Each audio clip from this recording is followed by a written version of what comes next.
Mr. Gary Willis is dead. By some accounts, he died defending his right to be left alone.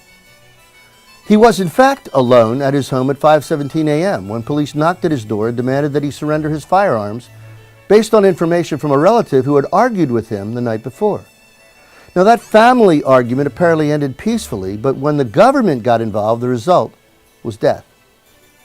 Now, the catalyst for this escalation is a recent piece of legislation by the Maryland General Assembly known as the Red Flag Bill. This bill purports to introduce a new concept in the law that has been termed subsequent due process. Now, subsequent due process essentially means that the government is allowed to take an action that restricts liberty or curtails rights and then subsequently make a determination as to whether or not the action they already took was correct. Subsequent due process is a myth and an insidious lie. The whole point of due process is to provide someone the opportunity to be heard before the restrictive action is taken.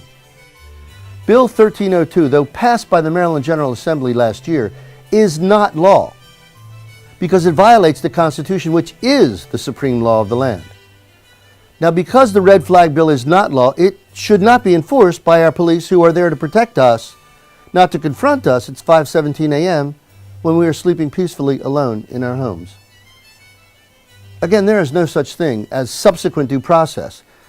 Now, Mr. Willis can no longer attest to this, but his death does precisely that. Now, this is Michael Anthony Peruka for Institute on the Constitution, bringing you the American View.